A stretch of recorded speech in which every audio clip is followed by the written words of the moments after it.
चलो सर्वांना खूप मनापासून नमस्कार. मी PSI रेवंत सिद्ध कदम तुमच्या सगळ्यांचं आपल्या कंबाईन विंटर ऑफिशियल या यूट्यूब चॅनलवरती खूप मनापासून स्वागत आहे. नेहमीप्रमाणेच तुमच्या सगळ्यांसाठी महत्त्वाचा व्हिडिओ. बरेचदा असं होतं की आपण ज्यावेळेला स्पर्धा परीक्षेच्या अभ्यासाला सुरुवात करतो त्यावेळेला सुरुवातीचा घटक किंवा सुरुवातीचा पाया जर काय असेल तर तो सगळ्यात महत्त्वाचा आहे की आपली बुक लिस्ट. ठीक आहे, तर ती बुक लिस्ट व्यवस्थित असणं हे अत्यंत महत्त्वाचं असतं.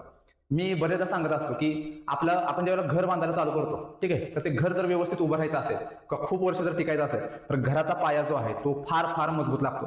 त्याच पद्धतीनं स्पर्धा परीक्षा क्षेत्रातील जे काही आपला पाया आहे तो आहे बुक लिस्ट. ठीक आहे, आपली बुक लिस्ट जर उत्तम असेल, चांगली असेल तर आपला अभ्यासही चांगला होत असतो. ठीक आहे, आपण जो अभ्यास करतोय त्याच्यावरती आपला विश्वासही बसत असतो. बरेचदा असं होतं की अनेक मुलं ही मार्केटमध्ये मिळेल ती पुस्तकं, म्हणजे एखाद्या कुठल्याही अधिकाऱ्याने किंवा कोणीही सजेस्ट केलं एखादं पुस्तक तर ते आपण मार्केटमधून घेऊन येतो आणि आपण जे पुस्तक वाचत आहोत ते बाजूला ठेवून ते पुस्तक वाचायला चालू करतो. मी नेहमी सांगत असतो की एका विषयासाठी 10 पुस्तकं 10 वेळा वाचण्यापेक्षा एका विषयासाठी एकच पुस्तक जर 10 वेळाला जर वाचलं तर तुमचा रिझल्ट चांगला येणार आहे. ठीक आहे, उगीच थापट पसारा काहीतरी घ्यायचा, तो वाचत सुटायचं आणि परीक्षेला गेले की आपल्याला काहीच आठवत नाही. ठीक आहे, म्हणून मी नेहमी सांगत असतो प्रत्येक विषयाला एक जास्तीत जास्त 2, तिसरं पुस्तक कधीच घ्यायचं नाही. ठीक आहे, एक जास्तीत जास्त 2 पुस्तकं आपली असली पाहिजेत. तर लक्षात ठेवा आपण चांगल्या पद्धतीनं आपला अभ्यास होऊ शकतो किंवा आपल्याला चांगल्या पद्धतीनं परीक्षेला आठवू शकतो जर त्या पुस्तकांवरती जर सातत्यानं चांगली रिव्हिजन झाली तर. आज मी हा जो व्हिडिओ घेऊन येतोय हा जास्तीत जास्त नवीन विद्यार्थ्यांसाठी फायदेशीर असणार आहे, जे नोव्हेंबर 2025 ची पूर्व परीक्षा देणार आहेत त्यांच्यासाठी. त्याचबरोबर जे 2-4 वर्षापासून मुलं अभ्यास करतायत, ठीक आहे, त्यांचं जर बुक लिस्ट बाबत जर काही चुकत असेल किंवा त्यांना जर बुक लिस्ट बाबत अजूनही शंका असेल तरी त्यांच्यासाठी हा व्हिडिओ अत्यंत महत्त्वाचा ठरेल. ठीक आहे, बुक लिस्टचा व्हिडिओ मला असं वाटतं की अनेकांना असं वाटत असेल की सर आम्ही आता बुक लिस्टचा व्हिडिओ काही घेऊन येण्यासारखा असतो का, पण सगळ्यात महत्त्वाचं आहे की बऱ्याच मुलांचे मेसेज येत असतात की सर बुक लिस्ट पाठवा, तर ह्या विषयासाठी कुठलं पुस्तक वाचायचं. आणि सध्या नवीन येणारी मुलं भरपूर आहेत. मला असं वाटतं की नवीन मुलांचं बुक लिस्ट बाबत कन्फ्युजन दूर होण्यासाठी आजचा हा व्हिडिओ असेल. ठीक आहे, जुन्या विद्यार्थ्यांसाठी तर फायदेशीर ठरेलच, पण नवीन विद्यार्थ्यांसाठी तर त्याच्यापेक्षा जास्त फायदेशीर ठरणार आहे. ठीक आहे, सगळ्यात महत्त्वाचं काय आहे की मी आत्ताही तुम्हाला सांगेन की मी जी बुक लिस्ट सांगणार आहे, ठीक आहे, ती फार म्हणजे अनेक सक्सेस ऑफिसरच्या बुक लिस्टमधून कॉमन बुक लिस्ट काढलेली आहे. मार्केटमध्ये मॅक्झिमम मुलं जे वाचत असतात, आयोग मॅक्झिमम ज्या पुस्तकांचा रेफरन्स घेऊन प्रश्न काढत असतं, ठीक आहे, तर तीच पुस्तकं मी या ठिकाणी तुम्हाला देण्याचा प्रयत्न करणार आहे. आणि मार्केटमध्ये प्रत्येक विषयासाठी 2-3 अशी पुस्तकं फेमस आहेत, तर त्याच्यामधलं आणि कुठलं तुम्ही वाचलं पाहिजे, ते का वाचलं पाहिजे याच्याबाबत सुद्धा तुम्हाला आज मी या ठिकाणी सांगणार आहे. ठीक आहे, आजचा हा बुक लिस्टचा व्हिडिओ, ठीक आहे, तिथं मी तुम्हाला दिसत असेल. आता कदाचित हा ट्रेनिंग मधला फोटो त्याच्यामुळे कदाचित म्हणजे तुम्हाला ओळखत नसेल, पण ठीक आहे, चलो आपण डिरेक्टली आपल्या व्हिडिओला सुरुवात करू. ठीक आहे, हा फार काय मोठा व्हिडिओ बनवणार नाही, परंतु जे जे महत्वाचं आहे ते प्रत्येक गोष्ट मी या ठिकाणी तुम्हाला सांगण्याचा प्रयत्न करेन. कारण मला असं वाटतं की बुक लिस्ट जर चांगली असेल ना तर बऱ्याच गोष्टी सोयीस्कर होतात. ठीक आहे, चलो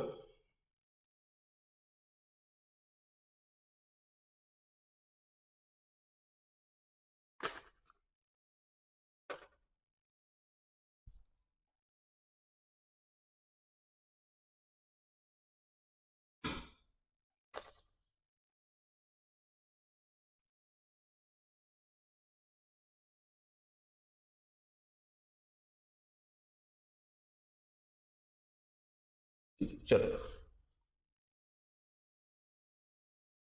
ओके. जो राज्यशास्त्र विषय जो आहे, जो आपल्याला 15 मार्काला विचारला जातात आणि 15 पैकी 13-14 प्रश्न हे आपल्या हक्काचे असतात, जे आपल्याला यायलाच पाहिजे. म्हणजे पॉलिटी हा आपल्याला कट ऑफ पर्यंत घेऊन जाणारा विषय आहे आणि कट ऑफ मधून खाली आणणारा सुद्धा विषय आहे. कारण पॉलिटीला आपल्याला मार्क यायलाच पाहिजे. त्याचं कारण असं की मॅक्झिमम मार्केटमधील जे काही सगळे मुलं अभ्यास करत आहेत ते पॉलिटीला आउट ऑफ मार्क घेण्याचा प्रयत्न करतातच. का करतात? कारण जे काही ते प्रश्न येत असतात ना ते सगळे पुस्तकामधूनच येत असतात. ठीक आहे, त्याच्यामुळं आपण बरेच असं करतो की आपल्याकडे लक्ष्मीकांतचं सुद्धा पुस्तक असते. ठीक आहे, आपल्याकडे कोळंबे सरांचं सुद्धा पुस्तक असतं. म्हणजे कोणतरी तुम्हाला सांगतं की लक्ष्मीकांत वाच, ठीक आहे, कोणतरी तुम्हाला सांगतं एखादा अधिकारी झालेला अरे कोळंबे सरांचं वाच. ठीक आहे, दोन्ही पुस्तकं मार्केटमध्ये खूप प्रमाणात यूज केली जातात. पण मला असं वाटतं की तुम्ही ज्यावेळेला अभ्यास करताय ना तर लक्ष्मीकांत सरांचंच बुक वाचलं पाहिजे. कारण सध्या पॉलिटीला सुद्धा थोडेसे डीप मधले क्वेश्चन येतात, पॉलिटीला सुद्धा थोडेसे किचकट प्रश्न येतात आणि मला असं वाटतं की लक्ष्मीकांत सरांच्या पुस्तकातून तुमचे सगळे प्रश्न क्लिअर होणार आहेत. म्हणजे पॉलिटीचे जे काही कोर 11-12 प्रश्न येतात ते लक्ष्मीकांत सरांच्या पुस्तकातून तुमच्या अगदी व्यवस्थित क्लिअर होणार आहेत. त्यामुळे मला असं वाटतं की पॉलिटीसाठी तुम्ही एम लक्ष्मीकांत हे पुस्तक वाचलं पाहिजे. त्याचबरोबर मी इथं आणि जी जुनी मुलं आहेत जे कोळंबे सरांचं पुस्तक वाचत आहेत तर त्यांनी अजिबात चेंज करू नका.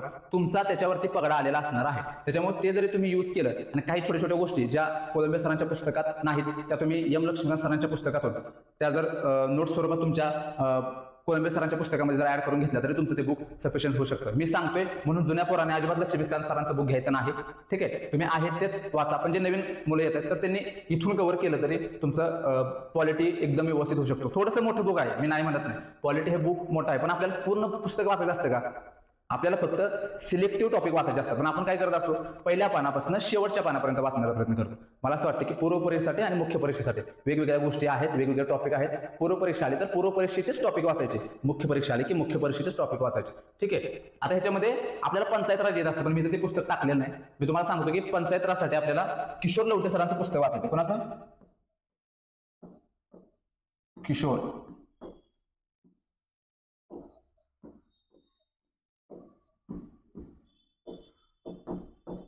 ठीक आहे, किशोर लवटे सरांचं पुस्तक आहे पंचायत राजसाठी. उत्तम पुस्तक आहे, त्याच्या बाहेर प्रश्न जात नाही. पण पूर्व परीक्षेसाठी सुद्धा आपल्याला त्यातून सिलेक्टिव्ह टॉपिक करायचे आहेत आणि मुख्य परीक्षेसाठी सुद्धा आपल्याला सिलेक्टिव्ह टॉपिक करायचे. जवळपास 100 ते 150 पानांचं पुस्तक आहे, पण एवढं वाचण्याची आपल्याला अजिबात गरज नसते. ठीक आहे, पूर्व परीक्षेसाठी वेगळे चॅप्टर आहेत, मुख्य परीक्षेसाठी वेगळे चॅप्टर आहेत. त्यामुळे वाचत असताना सिलेक्टिव्ह टॉपिकच वाचायचे, तर तुमचा वेळ वाचणार आहे आणि ते लवकरात लवकर कव्हर होणार. ठीक आहे, मला असं वाटतं हे पुस्तक लक्ष्मीकांत सरांचं आणि दुसरं किशोर लवटे सरांचं पंचायत राजचं पुस्तक, ही दोनच पुस्तक जोपर्यंत तुम्ही पास होणार आहात तोपर्यंत ही दोनच पुस्तक क्वालिटीसाठी सफिशियंट आहेत.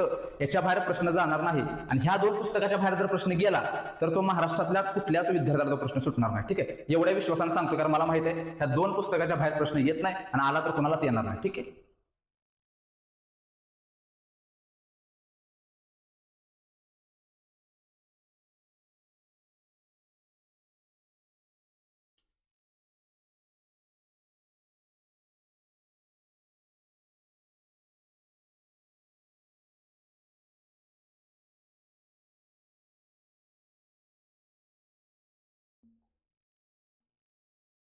इकॉनॉमिक्स हा बऱ्याच जणांना जड जाणारा विषय आहे. ठीक आहे, अनेक जण इकॉनॉमिक्ससाठी वेगवेगळ्या प्रकारचे क्लास वगैरे लावत असतात. ठीक आहे, अनेक जण जिथून जिथून इकॉनॉमिक्स आपल्याला चांगलं शिकता येईल तिथून शिकत असतात. बरेचदा इकॉनॉमिक्स अवघड जातं म्हणून अनेक जण देसले सरांचं सुद्धा पुस्तक वाचतात आणि कोळंबे सरांचं सुद्धा पुस्तक वाचतात.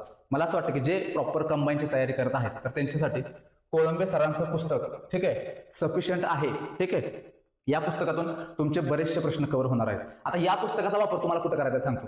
ज्यावेळेला तुम्हाला कंबाईनच्या परीक्षेमध्ये पूर्व परीक्षेमध्ये 2-3 असे प्रश्न कशावरती येतात, योजनांवरती येत असतात. ठीक आहे, तर ज्या काही योजनांवरती प्रश्न येतात हे आता तुम्हाला मागच्या 3-4 वर्षाचे पेपर बघितल्यानंतर लक्षात येईल की दारिद्र्याच्या योजनेवरती प्रश्न असतो, महिलांच्या योजनेवरती प्रश्न असतो, बालकांच्या योजनेवरती प्रश्न असतो. तर ज्या काही महत्त्वाच्या योजना आहेत ज्याच्यावरती सातत्यानं प्रश्न येतो तर त्या योजना तुम्हाला देसले सरांच्या पुस्तकातून कव्हर करायचे आहेत. अख्खं पुस्तक वाचण्याची अजिबात गरज नाही. बाकी जे कोर चॅप्टर आहेत ते तुम्ही कोळंबे सरांच्या पुस्तकातून जरी कव्हर केले ठीक आहे तरी तुम्हाला चांगले मार्क येऊन जाणार आहेत. उगीच हे दोन्ही पण पुस्तकं वाचायचे, मार्केटमध्ये कोणाला तरी नोट्स असतात त्या नोट्स घेऊन याच्या, थोड्या चांगल्या वाटल्या, व्यवस्थित लिहिलेल्या वाटल्या म्हणून त्या आणायच्या, त्या वाचायच्या, हे पण वाचायचं. म्हणजे कुठल्याच पुस्तकावरती तुमच्या चांगल्या रिव्हिजन होत नाहीत. ठीक आहे, म्हणजे इकॉनॉमिक्ससाठी 10 पुस्तकं 10 वेळा वाचायचे आणि पेपरला गेल्यानंतर आपण कशातलं वाचलं आणि कशात होतं हेच आपल्याला तिथे गेल्यानंतर कळत नाही. आपलं कन्फ्युजन होतं आणि आपण नापासून बाहेर येत असतो. मला असं वाटतं एकच पुस्तक ह्याच्यावरती 10, 15, 20 एवढ्या रिव्हिजन करा. मला असं वाटतं प्रश्न चुकल का?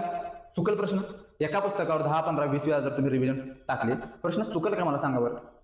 आणि जर एवढे रिव्हिजन करून प्रश्न सोडून जर तुमचा जर प्रश्न चुकत असेल तर तो महाराष्ट्रातल्या कुणालाच येणार नाही.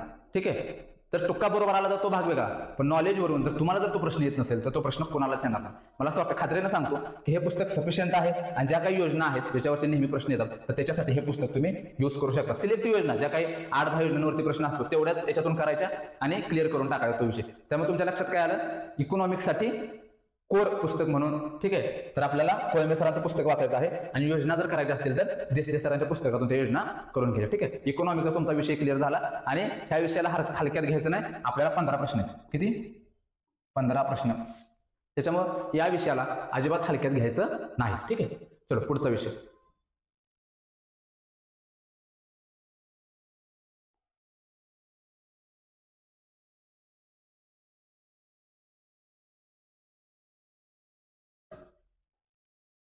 हा आपल्या सगळ्यांचा आवडीचा विषय नाही का? म्हणजे आपल्याला ह्या विषयामध्ये जवळपास 15पैकी 15 मार्क येत असतात. येतात का 15पैकी 15? मला असं वाटतं की आपल्या म्हणजे अभ्यास करत असताना आपल्याला सगळ्यात जास्त ताण देणारा कुठला विषय असेल, ठीक आहे, तर हाय ज्ञान.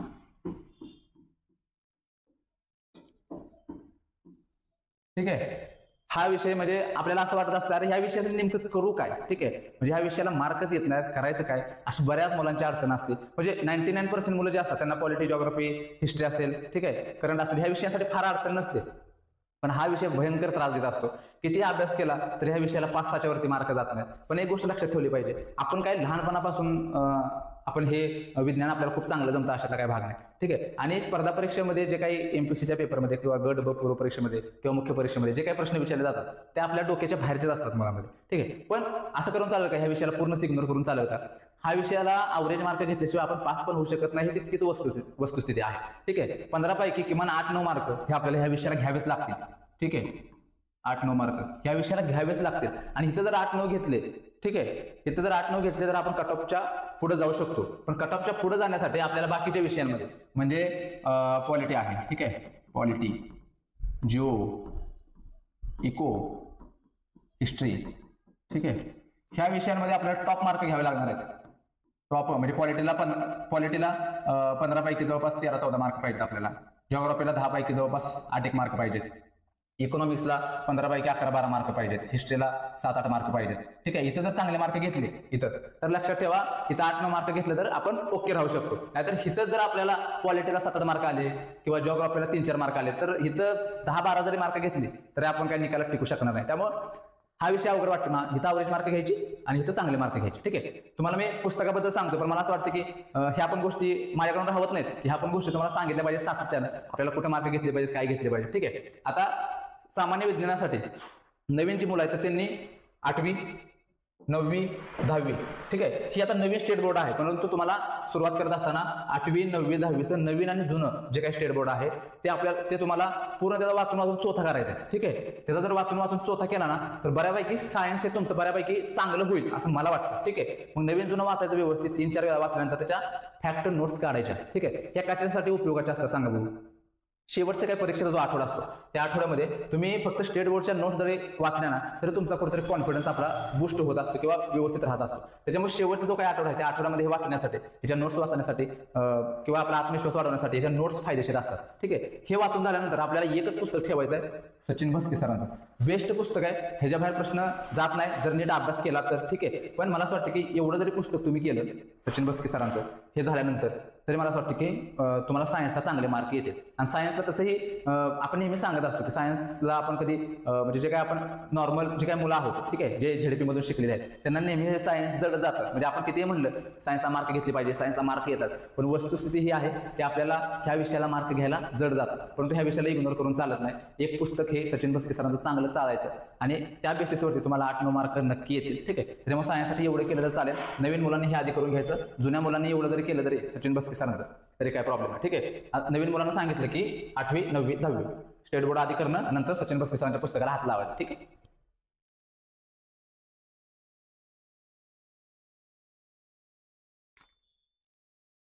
येस, पुढचा विषय, ठीक आहे.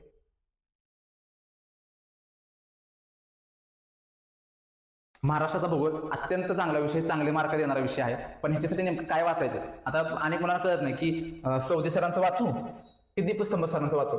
मी तर वाचत असताना पूर्व आणि मुख्य परीक्षेसाठी दीपस्तंभचं वाचलं होतं. का वाचलं होतं तुम्हाला आता कारण सांगतो. सौदी सरांचं पुस्तकही उत्तम आहे, दीपस्तंभ अकॅडमीचं हे पुस्तक उत्तम आहे. आता सौदी सरांच्या पुस्तकामध्ये एकदम छोट्या छोट्या गोष्टी एकदम सविस्तरपणे दिल्यात, त्याच्यामधून आपल्याला महत्त्वाच्या गोष्टी शोधून काढाव्या लागतात. त्याच्यामुळे इथं बराचसा वेळ जातो, ठीक आहे. हे वाचायला आपल्याला बराचसा वेळ जातो.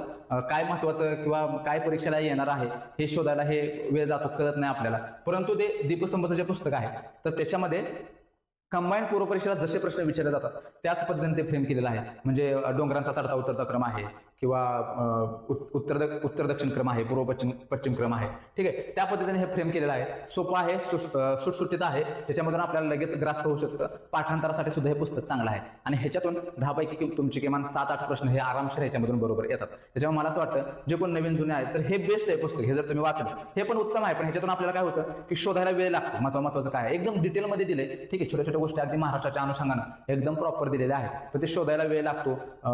महत्वाचं काय हे बघायला किंवा आपल्याला ते पटकन समजत नाही. त्याच्यामुळे हे अधिक मला असं वाटतं की तुमच्यासाठी सूट होईल किंवा याच्यातून लवकर गोष्टी कव्हर होतील आणि जिओग्राफी याच्यातून लवकर तुम्हाला समजू शकतो. त्याच्यामुळे हे पुस्तक एकदम बेस्ट आहे, ठीक आहे. ओके, चलो. महाराष्ट्राच्या भूगोलासाठी एवढं सफिशियंट आहे आणि बाकी मग नकाशा तर आपण नेहमी सोबत ठेवतच असतो, ठीक आहे. नकाशा, कारण जिओग्राफीचा अभ्यास करत असताना नकाशा हा कंटिन्यू आपल्या सोबत असतो. पण इथं मी फोटो टाकला नाही. नकाशा आपला आटलासचा जो नकाशा आहे तो आपल्या सोबत कंटिन्यू पाहिजे, ठीक आहे.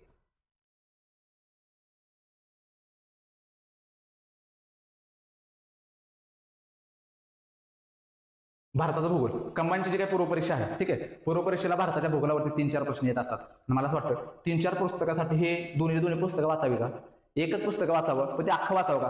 कारण पूर्वपरीक्षेसाठी 3-4 टॉपिकवरतीच प्रश्न येतो. म्हणजे भारतावरती जे काही पूर्वपरीक्षा 3-4 प्रश्न येतात ते 3-4 प्रश्न हे 3-4 टॉपिकवरतीच प्रश्न येत असतात. पण आपण अख्खं पुस्तकं वाचतो. मला असं वाटतं की भारताचा भूगोल वाचत असताना सुद्धा दीपस्तंभाचं पुस्तक हे उत्तम आहे, ठीक आहे. मोजकच ह्याच्यामध्ये दिलंय पण ते अत्यंत फायद्याचं आहे. त्याच्यामधून प्रश्न आपल्याला सोडवता येतात. ह्याच्यामध्ये थोडंसं डाटा भरपूर आहे. जसं मी तुम्हाला महाराष्ट्राच्या भूगोलाबाबत सांगत असताना सौदी सरांच्या पुस्तकाबाबत सांगितलं. आता हे पण सौदी सरांचंच पुस्तक आहे, ठीक आहे. इथं पण आपल्याला डिटेलमध्ये दिलं. त्याच्यामुळे महत्वाचं काय, शोधायला वेळ लागणार. त्याच्यामुळे हे बेस्ट आहे. कमी वेळामध्ये जास्त गोष्टी कव्हर होतात आणि चांगलं मार्क यायला मदत होते. त्याच्यामुळे हेच तुम्ही भारताच्या भूगोलासाठी यूज करू शकता, ठीक आहे. इतिहास,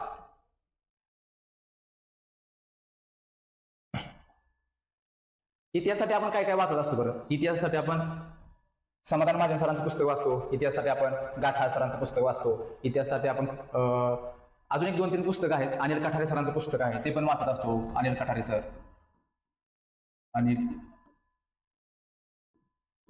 सर, यांचं पण पुस्तक आपण वाचत असतो. बाकी मग मार्केटमध्ये बऱ्याचशा नोट्स अवेलेबल आहेत तर त्या पण आपण वाचत असतो. मला असं वाटतं की पूर्व असो किंवा मुख्य परीक्षा असो, आपलं बेस पुस्तक म्हणून आपण समाधान महाजन सरांचं पुस्तक ठेवलं पाहिजे, बेस पुस्तक म्हणून, ठीक आहे. आता पूर्व परीक्षेचा अभ्यास करत असताना, ठीक आहे, कंबाईन पूर्व परीक्षेचा अभ्यास करत असताना हे पुस्तक म्हणजे हे पुस्तक सफिशियंट आहे तुम्हाला.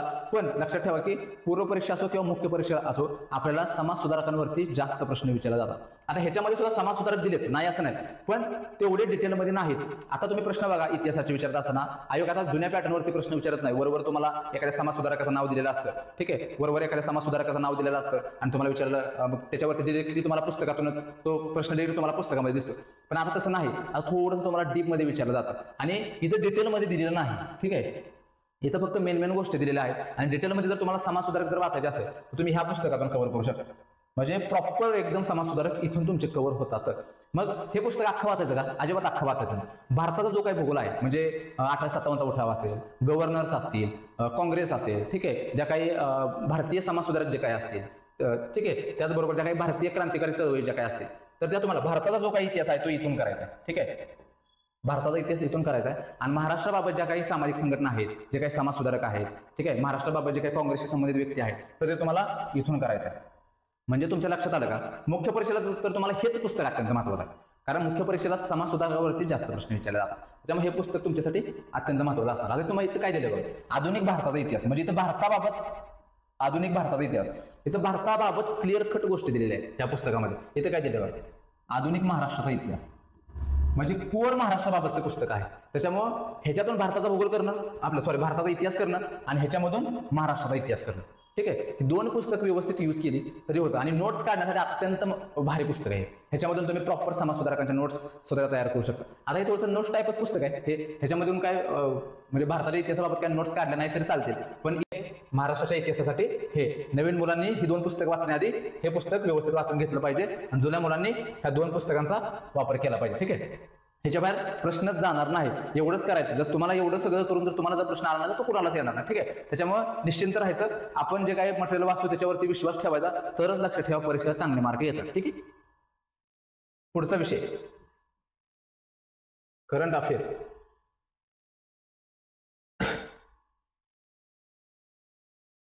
अनेक मुलांची एक गोष्ट नेहमी असते की सर करंट अफेअरला मार्कच येत नाही.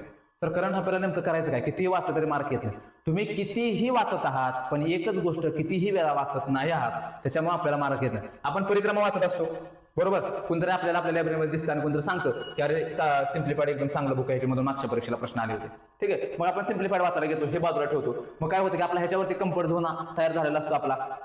ठीक आहे, आणि आपण हे नवीन बुक घेतो, मग ह्याच्यामध्ये आपल्याला कन्फ्युजन व्हायला लागतं. अरे परिक्रमेमध्ये हे तर नव्हतं, ह्याच्यामध्ये कसं काय दिलं, हे होतं का परिक्रमेमध्ये, मग काहीच आठवत नाही, सगळ्याच गोष्टी कन्फ्युजन होतात. मग आपण हे पुस्तक 2-4 महिने वाचतो, मग लगेच तुम्हाला कोणतं सांगतं अरे मागच्या परीक्षेला जीके टुडे मधून 15 पैकी 12-13 प्रश्न आले, मग लगेच आपण जीके टुडे वाचायला घेतो. जीके टुडेचे नोट्स आपण लगेच वाचायला घेतो. हे राहिलं बाजूला, लगेच हे वाचायला घेतो. म्हणजे कुठल्याच बुकवरती किंवा कुठल्याच रेफरन्स बुकवरती आपल्या 4-4, 5-5, 10 रिव्हिजन पडत नाहीत. त्याच्यामुळे आपल्याला करंटला मार्क येत नाही. आता जे रिसेंटला जे 1 डिसेंबरला जी राज्यसेवेची पूर्व परीक्षा झाली तर त्याच्यामध्ये करंट अफेअरला 15 पैकी 15 मार्क घेणारी मुलं आहेत. ठीक आहे, 15 पैकी 15 कसे काय मार्क येतात बरं ह्यांना? कसे काय मार्क येत असतात? त्यांनी एकच पुस्तक लाख वेळा वाचलं. हो, आपण एक पुस्तक कधीच 2-4 वेळा वाचलेलं नसतं. ठीक आहे, लाख तर लांबच राहिलं, 4-5 वेळा सुद्धा वाचलेलं नसतं. आपण हे पण हे 2 वेळा वाचतो, हे 2 वेळा वाचतो, हे 2 वेळा वाचतो. एकाच पुस्तकावरती 5-6 वेळा टाका ना रिव्हिजन, कसे काय तुम्हाला मार्क येत नाहीत बघू. त्याच्यामुळे मला असं वाटतं की हे बेस्ट आहे. नवीन मुलं असो किंवा जुनी मुलं असो त्यांच्यासाठी हे बेस्ट आहे परिक्रमा. जर तुम्ही आधीपासूनच जर इयरबुक वाचत असाल हे पण बेस्ट आहे. जर तुम्ही आधीपासून हे वाचत असाल तर मला असं वाटतं हे व्यवस्थित आहे. ठीक आहे, हेच वाचा, हेच कंटिन्यू करा, कारण ह्याच्यावरती आपल्याला कमान आलेले असते. हे वाचले की आपला कॉन्फिडन्स वाढतो, तर हेच वाचा. म्हणजे काही नव्यानं अभ्यास करणारी मुलं आहेत तर त्यांनी परिक्रमा वाचली पाहिजे. ठीक आहे, दर महिन्याची परिक्रमा वाचायची 2-4 वेळा, त्याचे फॅक्ट नोट्स काढून ठेवायचे. ठीक आहे, जो काही परीक्षेचा शेवटचा आठवडा असतो त्या शेवटच्या आठवड्यामध्ये अख्ख्या करंट अफेअरवरती आपली रिव्हिजन बसण्यासाठी आपल्याला नोट्स महत्वाचे असतात. आणि बऱ्याच मुलांना असं होतं की ते पॉलिटी जिओग्राफीला सुद्धा नोट्स काढतात, ह्याच्या काय काढणार आहेत. ठीक आहे, पण ह्याच्या नोट्स सुद्धा अत्यंत महत्वाच्या असतात, लक्षात ठेवा. आपण इग्नोर करतो म्हणून आपल्याला मार्क येत नाही. आपल्याला पॉलिटीला मार्क येतात. ठीक आहे, का मार्क येतात? आपण त्याच्याकडे लक्ष देतो, आपण त्याला वेळ देऊन वाचतो. ठीक आहे, आपण त्याचे प्रश्न सोडवतो, आपण त्याच्यासाठी मेहनत घेतो. ठीक आहे, आपल्याला जिओग्राफीला मार्क येतात, काय येतात? आपण त्याला वेळ देऊन ते वाचतो, आपण त्याच्यावरची पीवाय सोडवतो, आपण टेस्ट सोडवतो म्हणून मार्क येतात. आपल्याला ह्याला का मार्क येत नाही? कारण आपण ह्याला विशेष वेळ देतच नाही, आपण ह्याच्या नोट्स काढतच नाही, आपण ह्याचे प्रश्न सोडवतच नाही, म्हणून आपल्याला मार्क येतात. तुम्ही ह्या वेळेला वेळ देऊन बघा, नाही मार्क आले तर मला सांगा. 100% मार्क येतात, फक्त वेळ दिला पाहिजे. त्याच्यामुळं करंट अफेअरसाठी वाचत असताना माझ्या दृष्टीनं हे मला बेस्ट वाटतं. ठीक आहे, परिक्रमा मला बेस्ट वाटतं. ठीक आहे,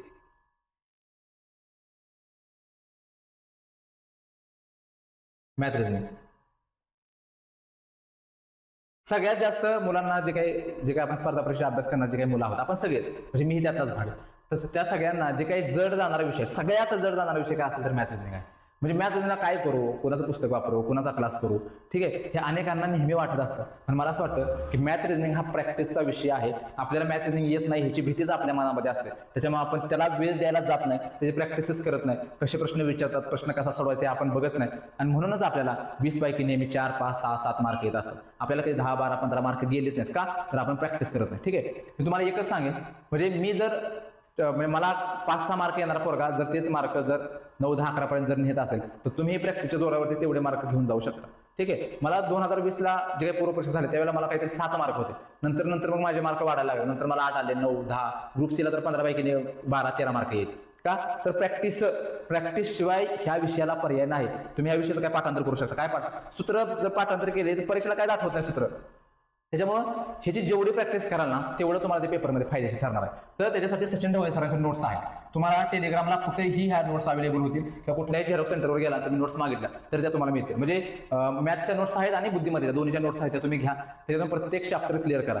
एखादा चॅप्टर तुम्हाला अवघड वाटला तर तो युट्यूबला सर्च करा आणि तिथून तो क्लिअर करून घ्या. ठीक आहे, जो काही चॅप्टर तुम्ही व्यवस्थित वाचत आहात किंवा तो चॅप्टर समजून घेत आहात तर तो चॅप्टर समजून घेतल्यानंतर त्याचे पीवाय सोडवण्यासाठी तुम्हाला अभिषेक थिरे सरांचं जे काही पुस्तक आहे ते अत्यंत महत्त्वाचं आहे. ठीक आहे, का महत्त्वाचं आहे? कारण ह्याच्यामध्ये आतापर्यंत जेवढे प्रश्न आले तो प्रत्येक प्रश्न ह्याच्यामध्ये घेतलेला आहे. म्हणजे अवघड आलाय म्हणून तो पुस्तकातनं काढलेला नाही किंवा प्रश्न कॅन्सल झालाय म्हणून त्याच्याबाबत काय सांगितलं नाही असं पण अजिबात नाही. तो प्रश्न का कॅन्सल झाला याच्याबाबत सुद्धा एक्सप्लेनेशन या पुस्तकामध्ये दिले, त्याच्यामध्ये तुम्हाला फायदेशीर ठरू शकतो. ठीक आहे, मला असं वाटतं की मॅथ रिझनिंगसाठी एवढ्या गोष्टी केल्या ना तरी तो तुमच्यासाठी सफिशियंट आहे. दुसरी महत्त्वाची गोष्ट, ज्या मुलांना मॅथ रिझनिंगचं काही येत नाही तर त्यांनी सचिन ढवळे सरांचा क्लास करून घेतला तरी बेस्ट आहे. ठीक आहे, आपल्याला मार्क येणं आणि आपण पास होणे अत्यंत महत्वाचं आहे.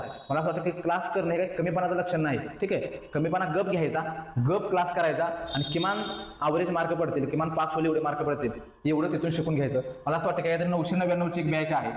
ठीक आहे, तेवढी जरी तुम्ही केली, तुम्ही म्हणाल की तुम्ही सरांचं क्लासचं मार्केटिंग अजिबात नाही. ठीक आहे, तुम्हाला ह्याच्या आधी पण मी पुढे दिसलेलं नसेल कोणाचं मार्केटिंग करताना आणि भविष्यातही करणार नाही. ठीक आहे, कारण मला वाटतं ना की बाबा इथून काहीतरी शिकल्यानंतर तुम्हाला काहीतरी भेटू शकतं, तरच मी सांगत असतो. मला असं वाटतं की हा क्लास केल्यानंतर किमान 2-4 मार्क तुमचे एक्स्ट्रा वाढते. आणि ज्यांना वाटते की आपल्याला मीडियम मॅथ रिजनिंग येते तर त्यांनी फक्त नोट्स करायच्या, एखादा चॅप्टर वगैरे वाटला तर तो युट्यूबवरून बघायचा. पण ज्यांना काहीच येत नाही तर त्यांच्यासाठी हा क्लास खरंच बेस्ट आहे, तुम्ही करून घेऊ शकता. ठीक आहे, बाकी मग PYQ साठी तुम्ही अभिषेक ठिगे सरांचं जे काही सर्व प्रश्न संच आहे तो घेऊ शकता, कारण त्याच्यामध्ये एकही प्रश्न गाळलेला नाही, सगळे प्रश्न व्यवस्थित दिलेत. प्रश्न का कॅन्सल झाला त्याचं सुद्धा एक्सप्लेनेशन केलेलं आहे, त्याच्यामुळे हे बेस्ट आहे. ठीक आहे, हे अभिषेक ठिगे सरांचं PYQचं बुक आहे. ठीक आहे, हे PYQचं बुक आहे. 2009 पासून 2023 पर्यंत जे काही प्रश्न आले ते सगळे याच्यामध्ये दिलेले आहेत. ठीक आहे, म्हणजे आपण सगळं केलं, सगळे पुस्तक वाचले, सगळ्या रिव्हिजन केल्या, पण जोपर्यंत आपण प्रश्न सोडवत नाही त्या टॉपिकवरचे तोपर्यंत आपण योग्य दिशेने अभ्यास करत आहोत की नाही हे आपल्याला कधीच कळणार नाही. आपल्याला जर योग्य दिशेने आपण अभ्यास करतोय हे जर आपल्याला जाणून घ्यायचं असेल तर PYQ शिवाय पर्याय नाही. या पुस्तकामध्ये तुमचे सगळे PYQ कव्हर होतात. तुम्ही समजा राज्यपाल हा टॉपिक वाचत असाल, ठीक आहे, कंबाईंड पूर्व परीक्षेसाठी, तरी आपल्याला राज्यसेवेला आलेले सुद्धा प्रश्न राज्यपालावरचे सोडवायचे असतात. ग्रुप सीला आलेले प्रश्न सुद्धा सोडवायचे असतात. राज्यसेवा मुख्य परीक्षेला आलेले सुद्धा प्रश्न सोडवायचे असतात. अनेक मुलांचा प्रश्न असतो, सर मी कंबाईनची तयारी करतोय आणि कंबाईनची तयारी करत असताना फक्त कंबाईनचेच प्रश्न सोडवायचे का? ठीक आहे, मी तुम्हाला सांगतो, जर तुम्ही राज्यपाल हा टॉपिक वाचत असाल, ठीक आहे, तुम्ही राज्यपाल हा टॉपिक जर वाचत असाल तर राज्यपाल ह्या टॉपिकवरती आतापर्यंत आलेले सगळे प्रश्न तुम्हाला सोडवायचे. म्हणजे राज्यसेवा पूर्वचे सोडवायचे, राज्यसेवा मुख्य परीक्षा सोडवायचे, गट क चे पूर्व परीक्षा सोडवायचे, गट क चे मुख्य परीक्षा सोडवायचे, जे काही फॉरेस्टचे परीक्षा झालेले असतील त्यांचे पूर्व मुख्य परीक्षेचे प्रश्न तुम्हाला सोडवायचे आहेत. कारण राज्यसेवा मुख्य परीक्षा डिरेक्टली प्रश्न पूर्व परीक्षेला कॉपी झालेले आपण बघितलेले आहेत. त्याच्यामुळे सगळे राज्यपालावरती जेवढे प्रश्न आले तेवढे सगळे आपल्याला सोडवायचे आहेत. मला असं वाटतं ते सगळे एकत्रित ह्या पुस्तकामध्ये तुम्हाला सापडतात आणि PYQ सोडवण्यासाठी हे पुस्तक अत्यंत महत्त्वाचं आहे, हे सोडवायचं. ठीक आहे, त्याच्यामुळे मला असं वाटतं की PYQ साठी हे पाच सरांचं पुस्तक उत्तम आहे, ते तुम्ही घेऊ शकता आणि त्याच्यामधून तुम्ही PYQ ची चांगली प्रॅक्टिस करू शकता. ठीक आहे,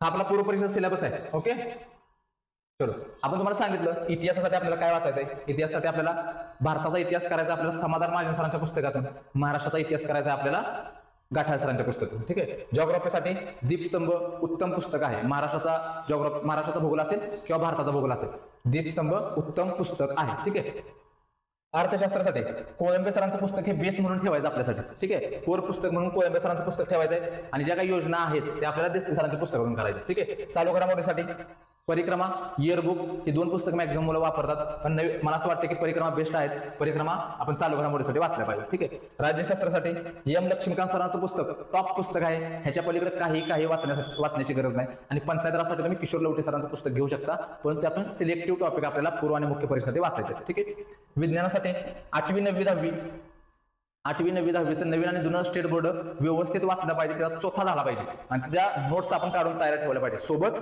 आपल्याला बसके सरांचं विज्ञानाचं बुक वाचायचं आहे, तेवढंच ठेवायचं. त्याच्या व्यतिरिक्त अजिबात सायन्सला इतर काही वाचायचं नाही, लुसेंट बिसेंट काही वाचायचं नाही, तेवढंच ठेवायचं. ठीक आहे, अंकगणितसाठी सचिन ढवळे सरांच्या नोट्स आणि अभिषेक ठिगे सरांचं PYQचं बुक, ह्याच्या पलीकडे काहीच करायचं नाही. सोबत युट्यूबचा वापर करायचा. बुद्धिमत्तेसाठी सुद्धा तेच आहे. ठीक आहे, हा आपला मुख्य परीक्षेचा सिलेबस अत्यंत मुख्य परीक्षा का महत्वाची आपल्यासाठी, तर मुख्य परीक्षेला असणारे जे सगळे पोरं आहेत ते सगळे रेसमधले घोडे असणार. कोणी आपण काय म्हणतो साधं कोण असणार आहे, सगळे रेसमधले घोडे असणार आहे. त्यामुळे मुख्य परीक्षेला जो अभ्यास करायचा असतो तो भयंकर ताकदीचा लागतो.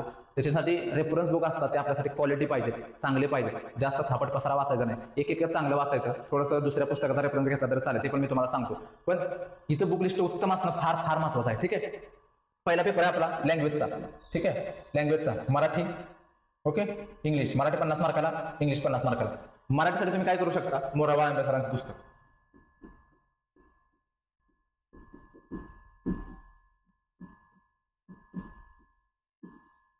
मोराबाळ आंबे सरांचं पुस्तक बेस्ट आहे.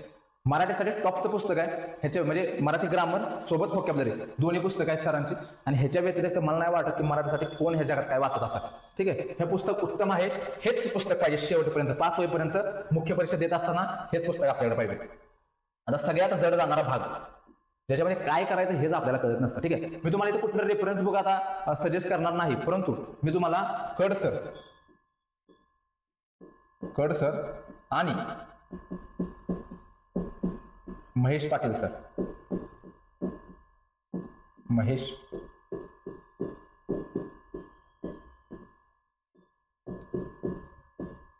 ह्या दोन्ही सरांच्या नोट्स अवेलेबल आहेत.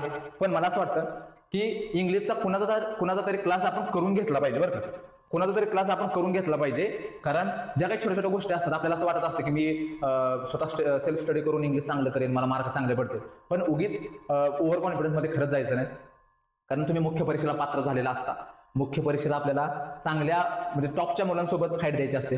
तर ज्या ज्या ठिकाणाहून चांगल्या गोष्टी घेता येईल, मी कधीच तुम्हाला म्हणजे कुठल्याच मुलाला कधीच पूर्ण क्लास लाव असं आजपर्यंत सजेस्ट केलं नाही, भविष्यात कधी करेल असं मला वाटत नाही. का? त्याचं कारण एवढंच आहे की आपल्याला जो विषय अवघड वाटतो ना तोच विषय चांगला करून घेतला पाहिजे. म्हणजे आपल्याला पॉलिटी सोपं जातं, जिओग्राफी सोपं जातं, हिस्ट्री सोपं जातं, पण आपलं विज्ञान डाऊन आहे. तर विज्ञानला वर घ्यायचं असेल तर त्या विषयामध्ये आपण काय म्हणतो की टॉप असणाऱ्या शिक्षकांकडून जर ते शिकून घेतलं तर काय अडचण आहे. ठीक आहे, मला असं वाटतं की आणि ह्या दोन सरांचे जे काही क्लास आहेत हे व्यवस्थित आहेत, चांगले क्लास आहेत. अनेक मुलं ह्या दोन शिक्षकांचेच क्लास बघत असतात.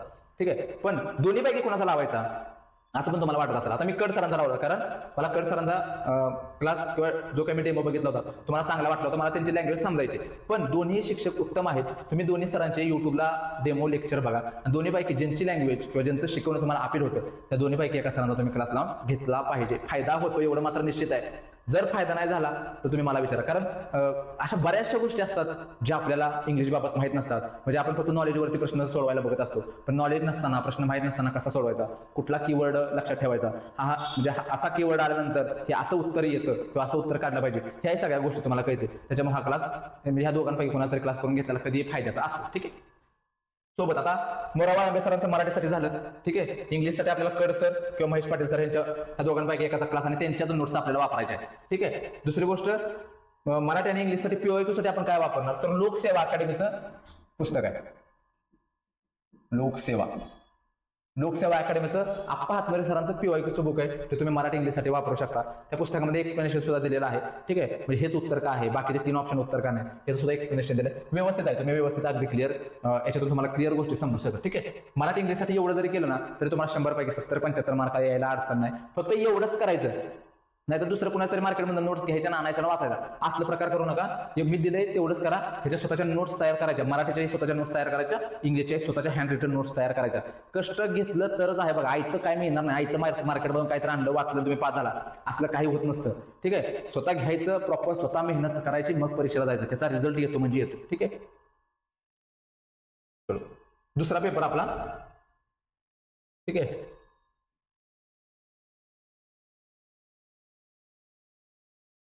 हा दुसरा पेपर, हाही सुद्धा आपला 100 मार्काचा पेपर आहे. ठीक आहे, हा दुसरा पेपर सामान्य क्षमता चाचणी. ठीक आहे, आता ह्याच्यामध्ये जे काही विषय आहेत हे बघा, एकच मिनिट.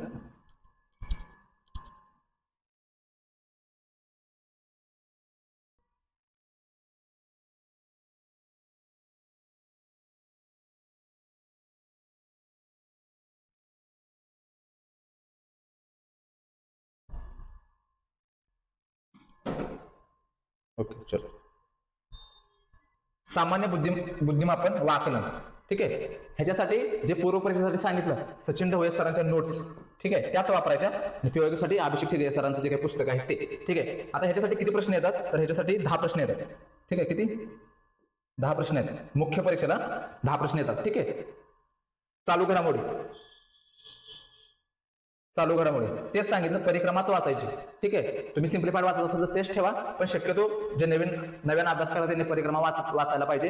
परिक्रमा बेस्ट आहे. ठीक आहे, चालू घडामोडीसाठी किती प्रश्न येतात? 10 प्रश्न आहेत. 10 प्रश्न. ठीक आहे, पुढचा विषय आहे अंकगणित व सांख्यिकी. ह्याच्यासाठी सुद्धा सचिन ढवळे सरच. ठीक आहे, नवीन काही वाचायला जायचं नाही. ठीक आहे, ह्याला सुद्धा आपल्याला 10 प्रश्न येतात.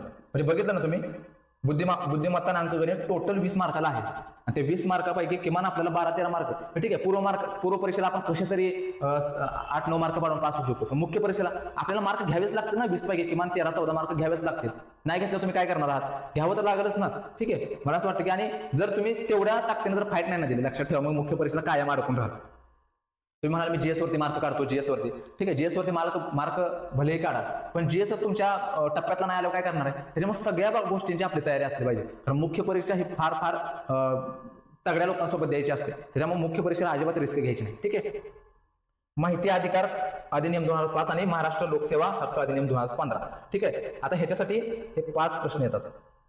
सगळे जे काही प्रश्न आहेत सगळे पुस्तकातून प्रश्न असतात. हे 5 प्रश्न म्हणजे आपल्यासाठी फुलटॉज आहेत, फुलटॉज. इथं एक जरी मार्क आपला गेला, एक जरी, तरी आपण लॉस मध्ये. ठीक आहे, त्यामुळे हे मार्क त्याच्यामुळे इथले 5 जे काही प्रश्न आहेत ते आपल्यासाठी अत्यंत महत्त्वाचं आहे. ह्यासाठी तुम्ही काय वाचाल, तर ह्याच्यासाठी तुम्हाला एक तर तुम्ही ओरिजिनल PDF गुगलवरून डाउनलोड करून वाचू शकता, किंवा ज्ञानेश्वर पाटील सरांचं जे काही कायद्याचं पुस्तक आहे त्याच्यामधून हे वाचू शकता. आता ते पुस्तक काही नवीन घ्यायची गरज नाही. तुमच्या लायब्ररीमध्ये कोणतरी PSI ची मुख्य परीक्षा दिलेला मुलगा असतो, तर त्याच्याकडून पुस्तक घ्यायचं, त्या 2 जे काही कायदे आहेत त्या कायद्याचे फोटो काढायचे, त्याची PDF बनवून आपल्याला ठेवायचे किंवा त्याची झेरॉक्स काढून आणायची. बस तेवढं जरी केलं तरी आपल्याला सफिशियंट आहे, चांगले मार्क येते. ठीक आहे, भारतीय संघराज्य व्यवस्था, भारतीय राज्यघटना, भारतीय स्थानिक स्वराज्य संस्था, कार्यकारी मंडळ, न्यायमंडळ, विधिमंडळ इत्यादी, ह्याच्यासाठी लक्ष्मीकांत बेस्ट पुस्तक आहे. ठीक आहे, लक्ष्मीकांत सरांचं पुस्तक. ओके, जे तुम्हाला पूर्वपरीक्षेला सांगितलेलं आहे तेच बेस्ट आहे, तेच वाचायचं, दुसरं कुठलंही पुस्तक वाचायचं नाही. मी सांगतो तेवढं करा. जर तुम्हाला कमी मार्क आले, जर तुम्हाला आपण काय म्हणतो, मी सांगतोय त्याच्यामुळे जर नुकसान झालं ना काही, तर त्याची जबाबदारी माझी असेल. ठीक आहे, पण मी जे सांगतोय ते खात्रीनं सांगतोय, लक्ष्मीकांतचं पुस्तक उत्तम आहे. ठीक आहे, आधुनिक भारताचा, विशेषतः महाराष्ट्राचा इतिहास, तेच समाधान महाजन सरांच्या पुस्तकातून आधुनिक भारताचा इतिहास करायचा आणि गाठा सरांच्या पुस्तकातून आधुनिक महाराष्ट्राचा इतिहास करायचा. ठीक आहे, आता हे जे तुम्हाला टॉपिक दिसतात हे बघा, सामाजिक व आर्थिक जागृती, हे तुम्हाला समाधान महाजन सरांच्या पुस्तकातून करायचं. ठीक आहे, महत्वाच्या व्यक्तीचे कार्य, हे तुम्हाला समाधान महाजन सरांच्या पुस्तकातून करायचं.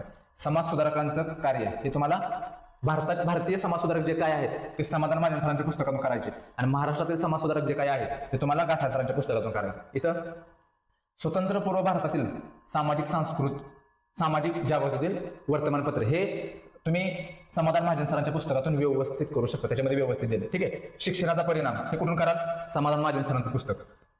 स्वतंत्रपूर्व काळातील इतर समकालीन चळवळी, ठीक आहे, समाधान महाजन सर. राष्ट्रीय चळवळी, समाधान महाजन सर. ठीक आहे, म्हणजे समाधान महाजन सरांच्या पुस्तकातून बरंचसं कव्हर होतं, पण महाराष्ट्राविषयी जे काही समाज सुधारकांचं कार्य आहे, सामाजिक जे काही संघटना आहेत, त्या तुम्ही गाठा सरांच्या पुस्तकातून व्यवस्थित करून घेऊ शकता. ठीक आहे,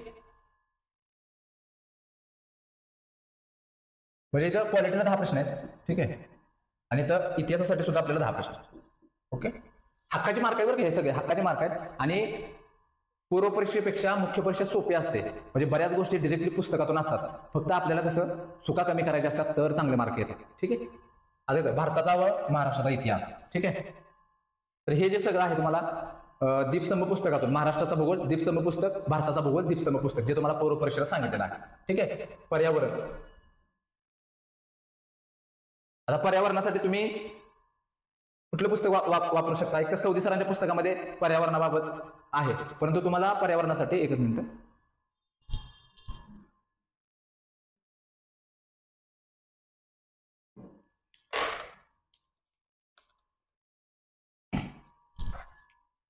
ठीक आहे, पर्यावरणासाठी तुम्हाला सौदी सरांच्या पुस्तकामधून पण कव्हर होतंय, पण तुषार घोरपडे सरांचं पुस्तक उत्तम आहे. ठीक आहे, तुषार घोरपडे. अख्खं पुस्तक वाचायचं नाही, 200-250 पेजेसचं पुस्तक असेल, सिलेक्टिव्ह टॉपिक वाचायचे. ठीक आहे, पण मागचे प्रश्न बघून वाचायचं आणि ते टॉपिक काढून घ्यायचे, की मग तुमच्या लक्षात येईल की अरे एवढ्याच टॉपिकवरती नेहमी प्रश्न विचारले जातात, आणि तेवढेच टॉपिक ह्या पुस्तकामधून करून घ्यायचे. ठीक आहे, जे सौदी सरांच्या पुस्तकातून पर्यावरण करत असेल त्यांनी ते केलं तरी हरकत नाही, पण जे काही नव्यानं अभ्यास करणारे मुलं आहेत त्यांनी याच्यातून करून घ्या. ठीक आहे, याच्यातून व्यवस्थित, म्हणजे कोर पर्यावरणासाठी तयार केलेलं पुस्तक आहे, त्याच्यामधून पर्यावरण व्यवस्थित कव्हर होतं. ठीक आहे, सामान्य विज्ञान व तंत्रज्ञान. आता पर्यावरणासाठी किती प्रश्न आहेत आपल्याकडे, तर पर्यावरणासाठी बरोबर भारताचा व महाराष्ट्राचा भूगोल आणि पर्यावरण मिळून 10 प्रश्न आहेत. ठीक आहे, हे दोन्ही मिळून 10 प्रश्न आहेत, दोन्ही मिळून. ठीक आहे, सामान्य विज्ञान व तंत्रज्ञान, आता हे जे काही कोर विज्ञान आहे, कोर विज्ञान. ठीक आहे, यासाठी बसके सर. ठीक आहे. आणि हे काय दूरसंवेदन, हवाई व ड्रोन छायाचित्रण, भौगोलिक माहिती प्रणाली व त्याचे उपयोजन आणि माहिती व संप्रेषण तंत्रज्ञान. आता ह्याच्यासाठी तुम्हाला केदार बारोळे सरांचे नोट्स वाचायला. केदार बारोळे सर, केदार बारोळे सरांचे नोट्स वाचायचे प्लस PYQ. ह्याच्या व्यतिरिक्त काहीच करू नका. 5 प्रश्न येणार आहेत तुम्हाला आणि ह्याच्यातून तुमचे कव्हर होणार आहेत. ठीक आहे, व्यवस्थित कव्हर होतील. तुम्हाला किमान 5 पैकी 3-4 मार्क आरामात येतील. केदार बारोळे सरांचे नोट्स प्लस PYQ एवढं जर केलं ना चांगले प्रश्न येतात. बाकी मग विज्ञानासाठी जे पूर्वपरीक्षेला आपण केले तेच विचारणार आहेत. बस्के सरांचं पुस्तक आणि PYQ ह्याच्या पलीकडे काहीच नाही. आणि ज्या काही तुम्ही स्टेट बोर्डच्या नोट्स काढलेले असतील ते. ठीक आहे. विज्ञानासाठी आपल्याला 20 प्रश्न आहेत. 20. ठीक आहे, म्हणजे बुद्धिमत्ता, अंकगणित 20 प्रश्न आणि 40 प्रश्न हितच झाले. किती महत्व आहे बघा ह्या विषयांना. ठीक आहे, त्याच्यामुळे इग्नोर करून अजिबात चालणार नाही. मॅक्झिमम कसे मार्क घेता येतील ह्या विषयामध्ये एवढा तुमचा 8 तास पाहिजे. कारण बाकीचे सगळेच ह्या विषयामध्ये मार्क घेण्याचा प्रयत्न करणार आहेत, पॉलिटी, जिओग्राफी, हिस्ट्री. पण हिथं आपल्याला किमान 2-4 मार्क कसे आपण जास्त घेऊ एवढा आपला हट्ट राहायला पाहिजे. ठीक आहे. अर्थव्यवस्था इथं पण तुम्ही कोळंबे सरांचं पुस्तक वाचायचं, पण बऱ्याच घटकांसाठी तुम्हाला देसले सरांच्या पुस्तकांचा आधार घ्यावा लागणार आहे. ठीक आहे, हे समग्र लक्ष आहे, तुम्ही देसले सरांचं वाचू शकता. ठीक आहे. आता सार्वजनिक वित्तावर थोडेसे जास्त प्रश्न येतात मुख्य परीक्षेला, तर याच्यातले बऱ्याचशा गोष्टी तुम्ही देसले सरांच्या पुस्तकातून कव्हर करून घेऊ शकता. ठीक आहे. भारतीय अर्थव्यवस्थेची आव्हाने व आर्थिक सुधारणा हे पण तुम्ही देसले सरांच्या पुस्तकातून करून घ्या. ठीक आहे. जे काही भारतीय शेती व ग्रामीण विकास आहे देसले सरांच्या पुस्तकातून करून घ्या. ठीक आहे. ओके, महाराष्ट्राची अर्थव्यवस्था हे पण देसले सरांच्या पुस्तकातून कव्हर करून घ्या. ओके, एवढ्या गोष्टी तुम्ही देसले सरांच्या पुस्तकातून कव्हर करा. बाकी कोर म्हणून तुम्ही कोळंबे सरांचं पुस्तक वाचा, कारण पूर्व परीक्षेसाठी तुम्ही कोळंबे सरांचं पुस्तक वाचले आणि त्याच्यावर तुमचा हात खंडाला, तुमचं पाठ झालं. त्यामुळे नव्यानं काही देसले सरांचं पुस्तक सुरुवातीपासून वाचण्याची अजिबात गरज नाही. जे महत्त्वाचे मुद्दे आहेत ज्याच्यामध्ये असं वाटतं किंवा थोडंसं डिटेलमध्ये वाचलं पाहिजे तर ते देसले सरांच्या पुस्तकामधून कव्हर करून घ्यायचं. आज जो काही व्हिडिओ बनवलाय तो मला असं वाटतं की हा तुमच्यासाठी फार महत्त्वाचा व्हिडिओ असेल. आता मी हा जो व्हिडिओ बनवतोय हा मी नागपूरमध्ये व्हिडिओ बनवते. मी काल रात्री चंद्रपूरवरून हे व्हिडिओ बनवण्यासाठी खास आलो. ठीक आहे, म्हणजे चंद्रपूर आणि नागपूरचा अंतर जवळ 105 किलोमीटरचा आहे. ठीक आहे, तर मला असं वाटतं की बऱ्याचशा मुलांचे मेसेज आले होते सर बुक लिस्ट, पण ते समजून सांगणं फार महत्त्वाचं होतं. PDF टाकू शकलो असतो, पण ज्यावेळेला समजून सांगितलं जातं त्यावेळेला बराचसा कॉन्फिडन्स मुलांचा वाढत असतो. ठीक आहे, हेच पुस्तक का महत्त्वाचं, हे का महत्त्वाचं नाही, किंवा हेच पुस्तक का वापरलं पाहिजे, ह्या गोष्टीमुळे बऱ्याच मुलांना फायदा होणार आहे. आणि मला असं वाटतं की आता जो काही व्हिडिओ बनवलेला आहे तो तुम्हा सगळ्यांसाठी भरपूर फायदेशीर ठरेल. आणि जवळच्या मित्रांना शेअर करा. ठीक आहे, बरेचदा असं होतं की मी कधीच तुम्हाला सांगत नाही की लाईक करा, शेअर करा, सबस्क्राईब करा, पण मला कोणीतरी सांगितलं जोपर्यंत आपण एखादी गोष्ट मागत नाही तोपर्यंत ती गोष्ट आपल्याला मिळत नाही. त्यामुळे आज हक्काने सांगेन, जर चॅनलला सबस्क्राईब केलं नसेल तर चॅनलला सबस्क्राईब करा. ठीक आहे, आणि आपल्या कंबाईन मेंटर ऑफिशियलच्या YouTube परिवारामध्ये सामील व्हा. ठीक आहे, सर्वांना खूप मनापासून शुभेच्छा. या व्हिडिओचा फायदा घ्या, या व्हिडिओचा तुम्हाला फायदा होईल याच अपेक्षेने हा व्हिडिओ बनवलेला आहे. ठीक आहे, आता आपण थांबूया. सर्वांना खूप मनापासून शुभेच्छा. Thank you so much.